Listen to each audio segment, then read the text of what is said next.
జగన్ ఎక్కడ చూసినా కానీ బొట్లు పెట్టుకొని కొబ్బరికాయలు కొడతా గుడ్లు కాడికి వెళ్తా ఉన్నాడు. ఏంటి అంటే మళ్ళీ మారాడా, నమ్మిస్తున్నాడా, ఏంటి పరిస్థితి? నేను హిందువునేమో ఓ పక్కన చదువుతాడు, ఓ పక్కనేమో ఎస్సీలు మా వాళ్ళు బీసీలు మా వాళ్ళు అని చెప్పి చదువుతూ చర్చికి నేనే మొదటి భక్తుని చదువుతా ఉంటాడు. తన పదవి కోసం, తన పదవి వ్యామోహం కోసం, ధన యొక్క పిచ్చి కోసం, తన యొక్క పిచ్చి చేష్టలను ఇంకొకసారి రాష్ట్రానికి చూపించాలనేటువంటి తీరని తన కోరిక కోసం జగన్మోహన్ రెడ్డి అనేటువంటి వ్యక్తి ఓసరి వల్ల కన్నా ఎక్కువగా రంగులు మారుస్తున్నాడు. దానికి ప్రత్యక్ష సాక్ష్యం ఆయన బొట్లు పెట్టుకోవటం, జలహారతులు ఇవ్వటం, పూజలు చేయటం. దాన్ని పిచ్చి వాళ్ళని చేసి మళ్ళీ ఆయనకెళ్ళి తిప్పుకోవటానికి చేస్తున్నాడు. అయినా కానీ ప్రజలు నమ్మించే ప్రయత్నం చేస్తే మళ్ళీ ఇదే పరిస్థితి వచ్చింది. మార్పు వస్తే బాగుండిద్ది. ప్రతిపక్ష నాయకుడిగా అతని విలువలు ఉంటాయి.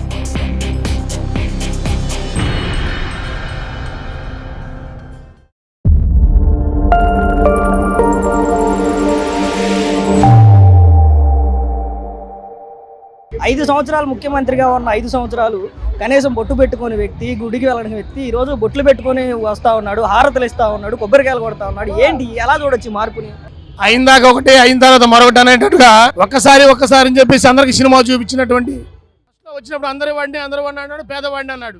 పేదవాళ్ళకి ఎక్కడా దగ్గర లేరు, దేవుడికి దూరంగానే ఉన్నాడు. నేను హిందువునేమో ఓ పక్కన చదువుతాడు, ఓ పక్కనేమో ఎస్సీలు మా వాళ్ళు బీసీలు మా వాళ్ళు అని చెప్పి చదువుతూ నేను చర్చికి నేనే మొదటి భక్తుని చదువుతా ఉంటాడు.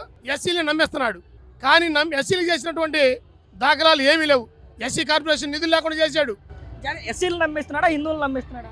హిందువులు నమ్మేస్తున్నాడు. ఎస్సీలు కూడా అదే మోసం జరుగుతుంది.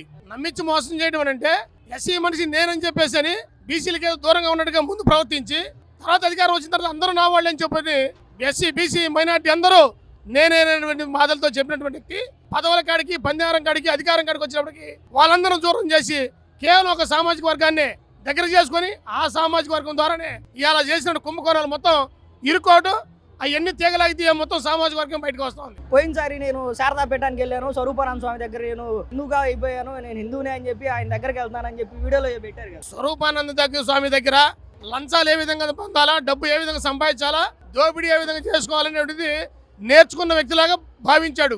అతను స్వామి అనేటువంటి పేరుని అడ్డం పెట్టి ఆస్తుల్ని వాళ్ళ పేరు ఆశ్రమానికి ఇచ్చినట్టుగా ఇస్తూ దాని ద్వారా లబ్ధి పొందేటువంటి ఇంటర్నల్ గా లబ్ధి పొందే వ్యవహారం చేశాడు తప్పితే హిందుత్వానికి మాత్రం ఏమీ చేయాల, హిందుత్వానికి పాటుపడలేదు. హిందుత్వం అనేటువంటి భావంతో ఆ పేరుని అడ్డం పెట్టి ఆస్తులు, వైజాగ్లో ఉన్న ఆస్తులు మొత్తం దోచుకునేటువంటి విధానం మాత్రమే కొనసాగించాడు. అవి తెలిసిన తర్వాతనే ఇవాళ ఆ స్వామి దగ్గర ఉన్నటువంటి ఆస్తులను కూడా వెనక్కి తీసుకోవడం జరుగుతుంది. ఆ విధంగా రుషికొండలో ఉన్నటువంటి ఆయన ప్యాలెస్ని కూడా వెనక్కి తీసుకోవడం జరుగుతుంది. జగన్ సీఎంగా ఉన్నప్పుడు రథం తగలబట్టడం చూసాం, విజయవాడలో విగ్రహాలు ధ్వంసం అవటం చూసాం, అపహరణ జరగటం చూసాం. అప్పుడు కూడా మాట్లాడిన వ్యక్తి అసలు ఈరోజు విజయవాడలో వినాయక విగ్రహం దగ్గరికి వెళ్ళి కొబ్బరికాయలు కొడటం కానీ, లేదంటే కడప వెళ్ళినప్పుడు జలహారతలు ఇవ్వటం కానీ, ఏంటంటే హిందువులను మళ్ళీ ఆకట్టుకునే ప్రయత్నం. గతంలో ఏం చేశాడంటే హిందువులకి క్రైస్తవులకి తగాద పెట్టాలనేటువంటి మార్గంతో అతను పరిపాలన కొనసాగిస్తూ హిందూ దేవాలపైన దాడి చేస్తూ ఏదో విగ్రహాలు పగలగొడుతున్నారు, అవి పగలగొడుతున్నారని పడుతున్నా ముసుగులో అతనే ఈ విధమైన కార్యక్రమాలు తీసుకొని హిందూ దేవాలపై మీద దాడి చేపించి ఆ యొక్క కార్యక్రమాన్ని హిందువులకి ముస్లింస్కి వ్యతిరేక తగాద పెట్టాలని గతంలో చూశాడు. అవి ఏమీ లబ్ధి పొందడానికి కోరలా. చంద్రబాబు నాయుడు చాలా తెలివిగా హిందువుల్ని క్రైస్తవుల్ని మొత్తాన్ని నమ్మిస్తూ వాస్తవాన్ని వాళ్ళు వ్యతిరేకరిస్తూ అటువంటి వాళ్ళందరూ కూడా బయటికి తీసుకురండి అనేటువంటి భావంతో చెప్పుకొచ్చాడు తప్పితే ఎక్కడ కూడా ఉద్వేశానికి లేని ఒకరికొకరుగా హిందూ ముస్లింలు కూడా గొడవ లేకుండా చేయగలిగాడు. హిందువులుగా నమ్మే పరిస్థితి లేదు అతన్ని. హిందువుగా ఇక్కడ చెబుతాడు, ఆ యొక్క కడప జిల్లాలో పోతే ఇంకొకతనుగా చెబుతాడు, వేరే దేశం పోతే ఇంకొకతను చెబుతున్నటువంటి తప్పితే ఏ మతం కడిపోతే ఆ మతానికి మాటలు చెప్పామని తప్పితే ఆయనకు మతాలు, ప్రజలు, సమాజం ఆయనకు ముఖ్యం కాదు. కేవలం డబ్బు, ఆయన ఈగోయిజం, అవి రెండే ఆయనకు ముఖ్యం. సమాజంలో మానవులకు అందరికీ, జనానికి అందరూ కూడా ఏదో మంచి చేస్తారని ఆశపడుతున్నాడు. ఈ ఆశలో ఈ మధ్యకాలంలో జరిగినటువంటి ఆయన ఇంట్లో జరిగిన సంఘటనలు, తల్లిని దూరం చేయడం, చెల్లిని దూరం చేయడం, మరొక చెల్లిని బాబాయిని చంపించిన కేసులో బయటికి రానియకుండా మూసిపెట్టి ఇవాళ చెల్లి మీద కూడా కేసు పెట్టించి ఆ కేసు కూడా ఈ మధ్య సుప్రీంకోర్టులో కొట్టివేయడం జరిగింది. ఇలాంటి పరిస్థితులన్నీ కూడా ఈ జనం చూసిన తర్వాత ఇతను కేవలం మనిషి కాదు, మృగం అనేటువంటి భావంతో వెళ్ళిపోయారు. ఇటువంటి మనుషుల్ని మరొకసారి సమాజంలో చూడటానికి, రాజకీయ నాయకులు చూడటానికి వాళ్ళు ఎవరు కూడా జనం సాహసించట్లా. ఈయన ఎన్నేసాలు ఇచ్చినా నామాలు పెట్టినా పంగనామాలు పెడతాడు తర్వాత అనేటువంటి ఉద్దేశంతో జనంలో ఉన్న తప్పితే అతను జనం నమ్మే పరిస్థితి లేదు. ఓకే అన్న, ఈ మధ్యకాలంలో జగన్మోహన్ రెడ్డిలో కొన్ని అనుకోని మార్పులు అయితే గమనిస్తూ ఉన్నాం. ప్రెస్ మీట్లకి బొట్లు పెట్టుకొని రావటం, వినాయక చవితికి వినాయక విగ్రహాన్ని నిమజ్జనాలకి ఆ దగ్గరికి వెళ్ళటం కానీ, అక్కడ కొబ్బరికాయలు కొడటం కానీ, కడప పోయినప్పుడు జలహారతులు ఇవ్వటం, పూజలు చేయటం, ఏంటి ఇదంతా అంటే మళ్ళీ ఏం చెప్పబోతా ఉన్నాడు జగన్? నమస్కారం అండి. ఊసరవెల్లి తన ప్రాణరక్షణ కోసం ఊసరవెల్లి రంగులు మారుస్తూ ఉంటుంది. తనకు ఆపద కలిగినప్పుడు ప్రాణరక్షణ కోసం ఊసరవెల్లి రంగులు మారుస్తూ ఉంటుంది. కానీ తన పదవి కోసం, తన పదవి వ్యామోహం కోసం, ధన యొక్క పిచ్చి కోసం, తన యొక్క పిచ్చి చేష్టలను ఇంకొకసారి రాష్ట్రానికి చూపించాలనేటువంటి తీరని తన కోరిక కోసం జగన్మోహన్ రెడ్డి అనేటువంటి వ్యక్తి ఊసరవెల్లి కన్నా ఎక్కువగా రంగులు మారుస్తున్నాడు. దానికి ప్రత్యక్ష సాక్ష్యం ఆయన బొట్లు పెట్టుకోవటం, జలహారతులు ఇవ్వటం, పూజలు చేయటం. సాక్షాత్తు కలియుగ దైవం వెంకటేశ్వర స్వామి వారిని తన ఇంటికి రప్పించుకొని పూజ సెట్ వేయించుకొని పూజ జరిపించుకున్నటువంటి వ్యక్తి జగన్మోహన్ రెడ్డి. ఆయనకి ఈ రోజున పూజ విలువ తెలిసి వచ్చిందా అని మేము అడుగుతున్నాం. ఈ రోజున దేవుడి విలువ తెలిసి వచ్చిందా అని మేము అడుగుతున్నాం. ఇన్నాళ్ళు కనిపించినటువంటి దేవుడు ఆయనకి ఇప్పుడే ఎందుకు కనిపించాడు? ఇన్నాళ్ళు కనిపించినటువంటి జలహారతి, తెలియని జలహారతి, ఇన్నాళ్ళు కనిపించినటువంటి గంగామాత ఇప్పుడే ఎందుకు కనిపించింది? తన యొక్క అధికార వ్యామోహానికి ఇది ప్రత్యక్ష తార్కాణం అని చెప్పి తెలియజేసుకుంటున్నాము. అన్న 5 సంవత్సరాలు అధికారంలో ఉన్న 5 సంవత్సరాలు హిందూ దేవాలయాలపైన దాడులు జరిగిన, హిందూ దేవి విగ్రహాలపైన దాడులు జరిగిన, దొంగతనాలు జరిగిన, రథాలు తగలబడినా ఎక్కడా కూడా ఒక చిన్న మీటింగ్లో కూడా దాని గురించి ప్రస్తావించారు జగన్మోహన్ రెడ్డి. ఈరోజు ఈ ఒక ఉన్నట్టుండి కెమెరా ముందుకు వచ్చేసి ప్రెస్ మీట్లో బొట్లు పెట్టుకొని రావడం, కొబ్బరికాయలు కొట్టడం, వినాయక నిమజ్జనాల దగ్గరికి వెళ్ళడం, వినాయక విగ్రహ అక్కడికి వెళ్ళడం, ఏంటి అంటే ఎలా ఏం చేయొచ్చు? ప్రజలు మొన్న 2024 ఎన్నికల్లో లాగి పెట్టి లెంపకాయ కొట్టారు 164 సీట్లతో. ఆ దెబ్బకి మూసుకున్న కళ్ళు, మోగబోయిన నోరు, వినిపించిన చెవులు ఇప్పుడు ఆయనకి వినిపిస్తున్నాయి అన్నమాట. ఎందుకంటే జలహారతి, గంగా పరవళ్ళు వినిపిస్తున్నాయి, కంటికి మంగళహారతులు, ఆ వెలుగు కనిపిస్తుంది. ఆంధ్ర రాష్ట్రం కూటమి పాలనలో వెలిగిపోతుంది. ఆ వెలుగు ఆయన కంటికి ఇప్పుడు కనిపిస్తుంది. ఆంధ్ర రాష్ట్రం కొత్త పరవళ్ళు తొక్కుతుంది. ఆ పరవళ్ళు సెలయేళ్ళు ఇప్పుడు ఆయన చెవులకి వినిపిస్తున్నాయి. మోగబోయిన గొంతు, ఓటు అడగలేని స్థితి, దేనస్థితికి చేరిన జగన్మోహన్ రెడ్డి గతి. ఇక్కడ ప్రధానంగా ఆ రోజు జగన్మోహన్ రెడ్డి ఏమో అక్కడికి వెళ్ళి జలహారతులు ఇస్తూ ఉన్నాడు, అక్కడికి వెళ్ళి పూజలు చేస్తూ ఉన్నాడు. మరి ఆయన సతీమణి గారేమో వేరే ఒక చర్చికి వెళ్ళి చర్చిలో ప్రసంగాలు ఇస్తూ ఉన్నటువంటి పరిస్థితి. అంటే అసలు సభ్య సమాజాన్ని ఎలా చూడొచ్చు? అంటే వీళ్ళ రాజకీయాన్ని ఎలా చూడొచ్చు? మన అవసరానికి మతం మార్చుకోవచ్చు, మతాన్ని వాడుకోవచ్చు. ఏ విధంగా అయినా కానీ మనం ఏ పిచ్చి వేషాలు అయినా కానీ జనాలు నమ్మేస్తారు, పిచ్చి జనం అనుకుంటున్నాడు. ఆయన ఇచ్చే మెసేజ్ కూడా అదే. కానీ గతంలో లాగా జనాలు లేరు. జనాలు చాలా ఎడ్యుకేట్ అయి ఉన్నారు. సోషల్ మీడియా ప్రభావం కానివ్వండి, జనాల్లో ఉన్నటువంటి అక్షరాస్యత ఏదైతే ప్రతి ఒక్కళ్ళు చదువుకుంటున్నారు, దాదాపుగా ప్రతి ఒక్కళ్ళు గమనిస్తున్నారు. సమాజంలో కానీ, రాజకీయ రంగంలో కానీ, రాష్ట్రపరంగా కానీ, దేశపరంగా కానీ, అంతర్జాతీయ పరంగా కానీ వస్తున్నటువంటి ప్రతి ఒక్క మార్పు ఈ రోజున చేతిలో ఉన్న మొబైల్ ఫోన్తో ప్రతి ఒక్కరికి క్షణకాలంలో చేరుతుంది. ఈ యొక్క మార్పులను ప్రజలు గమనిస్తున్నారు. మళ్ళీ జగన్మోహన్ రెడ్డికి రాబోయే స్థానిక ఎన్నికల్లో మళ్ళీ ఇంకో చెంప వాయించడానికి ప్రజలు రెడీగా ఉన్నారని చెప్పి తెలియజేసుకుంటున్నాం అండి. ఏంటి ఈ మధ్య జగన్ ఎక్కడ చూసినా కానీ బొట్లు పెట్టుకొని కొబ్బరికాయలు కొడతా గుడ్లు కాడికి వెళ్తా ఉన్నాడు. ఏంటి అంటే మళ్ళీ మారాడా, నమ్మిస్తున్నాడా, ఏంటి పరిస్థితి? జగన్మోహన్ రెడ్డి అనే వ్యక్తి గత 5 సంవత్సరాలు ఆంధ్రప్రదేశ్కి పట్టిన దరిద్రం. అతను యేసుప్రభుని నమ్మాడో తెలియదు, మన హిందువులు వెంకటేశ్వర స్వామిని నమ్మాడో తెలియదు, లేకపోతే మన ముస్లింలు అయిన మైనార్టీల సోదరులకి మన అల్లాని నమ్మాడో తెలియదు. ఇదంతా పెద్ద నాటకం. ఈ నాటకాల్లో ఈ ఎస్సీలని, మైనార్టీలని, మన హిందూ అయిన సోదరులందరినీ వాడుకొని ఒక్క ఛాన్స్ అని ఆంధ్రప్రదేశ్ ప్రజలు నమ్మి పట్టం కట్టాం. ఇక మీదట ఇంక అతను పట్టం కట్టేది లేదు, అతను కుర్చీలో కూర్చునేది లేదు. ఎందుకంటే ఈ 5 సంవత్సరాలు అతను ఆడిన డ్రామా రకరకాలుగా ఆడాడు. ఏం డ్రామాలు అయ్యాయంటే అది ఫస్ట్ గులకరాయి డ్రామా, తర్వాత వైజాగ్ నుంచి మరి కోడి కత్తి డ్రామా, మూడోది అందరూ కొబ్బరికాయని ఎలా కొడతారో మన భారత స్త్రీలు, భారత మనులు, ఆంధ్రప్రదేశ్ ప్రజలు అందరికీ తెలుసు, తెలంగాణకు కూడా తెలుసు కొబ్బరికాయ గుడి దగ్గర ఎలా కొట్టాలో. ఇతను వెరైటీ అనమాట. ఎందుకంటే కొడతాం ఇష్టం లేక రాయి ఒకటి తెప్పించుకొని, అంటే ఇతను ఎందుకు అలా చేస్తున్నాడు? అందరూ ఈరోజు చంద్రబాబు నాయుడు గారికి 76 సంవత్సరాలు.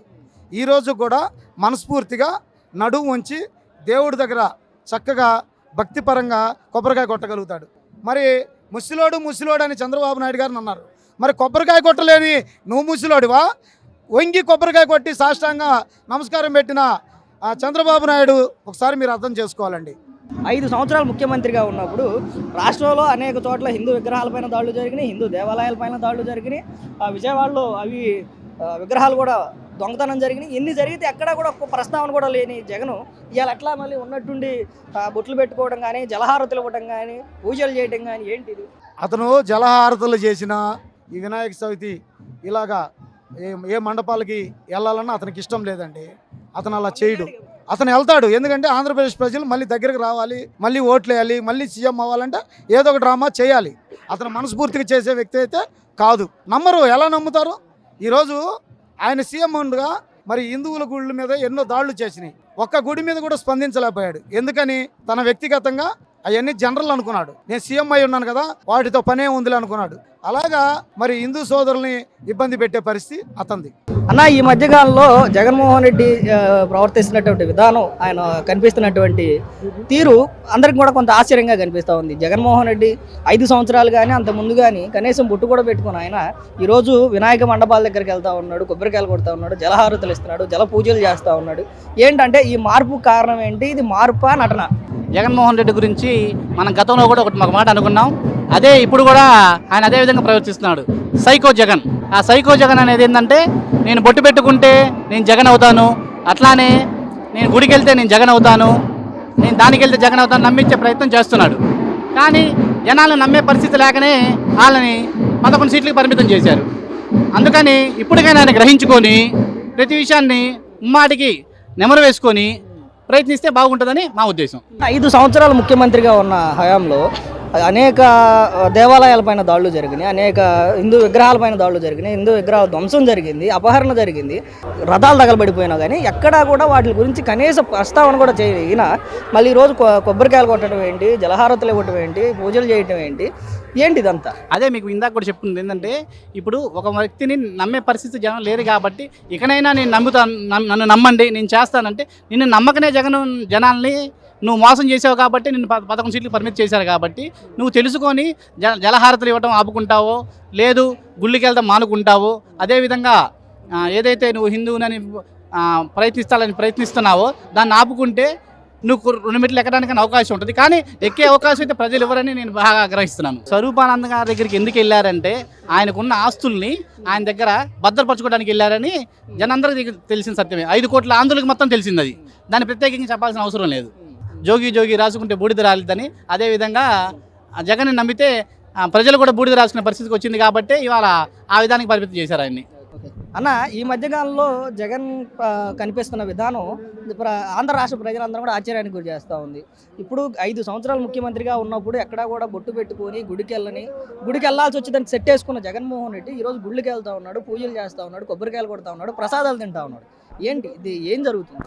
ఈ జనాన్ని పిచ్చి వాళ్ళని చేసి మళ్ళీ ఆయనకెళ్ళి తిప్పుకోవటానికి చేస్తున్నాడు. అయినా కానీ ప్రజలు కూటమి ప్రభుత్వం మీద మంచిగా ఉన్నారు. ఎన్ని పూజలు చేసినా ఏది చేసినా కానీ నెక్స్ట్ ప్రభుత్వం మాత్రం మళ్ళీ కూటమి ప్రభుత్వం వచ్చింది. జనాన్ని ఎంత ఇబ్బంది పెట్టారు, ఆయన వస్తుంటే చెట్లు కొట్టి నరగటం కానీ, ఆ జనానికి ఇబ్బంది కలిగితేయటం కానీ చాలా చేశారు. ఎంత చేసినా కానీ ఆయన ఎన్ని పూజలు చేసినా, ఎంత దర్గాలకు వెళ్ళినా, మసీదులకు వెళ్ళినా, చర్చిలకు వెళ్ళినా జనం మాత్రం మళ్ళీ కూటమి ప్రభుత్వంకి మళ్ళీ జైకొట్టి గట్టి మెజార్టీతో గెలిపిస్తారు. 5 సంవత్సరాలు హిందూ దేవాలయాలపైన దాడులు జరిగినాయి, రథాలు తగలబడిపోయినాయి, విగ్రహాలు ధ్వంసం అయిపోయినాయి. అప్పుడు కూడా కనీసం ఒక మాట కూడా మాట్లాడిన వ్యక్తి ఈరోజు ఎందుకు అంటే నేను హిందువుని అని చెప్పి ఎందుకు చూపించుకునే ప్రయత్నం చేస్తారు? ఎందుకంటే ఆయన క్రిస్టియన్ అని చెప్పి ఒక ముద్ర అనేది పడిపోయింది. దాన్ని తొలగించుకుంటానికి హిందువుని అని చెప్పి గుళ్ళకి వెళ్ళటం వల్ల మళ్ళీ హిందూ సమాజం అంతా కూడా ఆయన దరికి వస్తారని చెప్పి ఆయన అనుకుంటున్నాడు. కానీ జనం మొత్తానికి తెలుసు ఆయన ఎవరనేది. అన్న, 5 సంవత్సరాలు ముఖ్యమంత్రిగా పనిచేసిన జగన్మోహన్ రెడ్డి ఏ రోజు కూడా గుడికి వెళ్ళాల్సి వచ్చేదని గుడి సెట్ వేసుకున్నాడు కదా. మరి ఆ వ్యక్తి ఈరోజు జలహారతలు అంటున్నాడు, వినాయక నిమజ్జనాల దగ్గరికి వెళ్తున్నాడు, మండపాల దగ్గరికి వెళ్ళి పూజలు చేస్తున్నాడు, కొబ్బరికాయలు కొడుతున్నాడు, ప్రసాదాలు తింటున్నాడు. ఏంటి ఈ మార్పా లేకపోతే నటన? తన గొయ్యి తనే తవ్వుకున్నాడు. హిందుత్వానికి దూరంగా ఉండేవాడు. ఎవరైతే తన సామాజిక వర్గం వాళ్ళు ఉన్నారో మొన్న జరిగిన ఎన్నికల్లో చాలా వరకు అతనికి ఓటింగ్ రాలేదు. తను ఫీడ్బ్యాక్ తీసుకున్నాడు. ఫీడ్బ్యాక్ తీసుకొని ఆ నిర్ణయానికి వచ్చాడు. ఓకే, అంటే ఏంటి అంటే జనాన్ని నమ్మించే ప్రయత్నమా లేకపోతే నిజంగానే ఆ తప్పు తెలుసుకున్నాడా? నమ్మించే ప్రయత్నం చేస్తే మళ్ళీ ఇదే పరిస్థితి వచ్చింది. మార్పు వస్తే బాగుండిద్ది. ప్రతిపక్ష నాయకుడిగా అతని విలువలు ఉంటాయి. లేదంటే ఇలాగే నటన చేస్తే ప్రజలు కూడా నటించి మోసం చేస్తారు. మీకేమనిపిస్తుంది? అది నటనే. మీకు నటనే. 5 సంవత్సరాల్లో ఒక రథం తగలబట్టడం చూసాం, విగ్రహాల ధ్వంసం అవడం చూసాం, ఇవన్నీ చూసాం కదా. ఏ రోజు కూడా ముఖ్యమంత్రి స్థాయిలో ఉండి దానిపైన స్పందించిన వ్యక్తి ఈ రోజు మళ్ళీ పూజలు అంటున్నాడు, ఆ జలహారతులు అంటున్నాడు, చంద్రబాబు నాయుడు ఇచ్చినటువంటి నీళ్ల పైన ఆయన హారతులు ఇస్తా ఉన్నాడు. ఏంటిది? అప్పుడు ఎందుకు మాట్లాడాలా? ఇప్పుడేంటి మళ్ళీ? సినిమా సెట్టింగ్లు వేశారు అప్పుడు, ఇప్పుడేమో నిజంలోకి వెళ్తున్నాడు. ఇప్పుడున్న ప్రభుత్వం, కూటమి ప్రభుత్వం చక్కటి కార్యక్రమాలన్నీ సక్సెస్గా చేస్తుంది. దాన్ని ఇతను హోల్డ్ చేసుకుందాం తిరుగుతున్నాడు. జనం నమ్మే పరిస్థితి అంటారు? నమ్మరండి. ఇప్పుడు ఎవరు భోజనం పెట్టారో జనాలు తెలిసింది కదా. మనం నేను పెట్టారంటే నమ్మరుగా. ఆ పని 5 ఏళ్ళు చేయాలి అతని రాయలసీమకి అతను చేసుకోకుండా బాబు గారు మరి 800 కిలోమీటర్లు నీళ్లు తీసుకెళ్లి వదలటం అంటే అది సామాన్య విషయం కాదుగా. అపర భగీరథుడు ముఖ్యమంత్రి గారు. ఇతను ఎన్ని చెప్పినా ఎవరు నమ్మరు అది.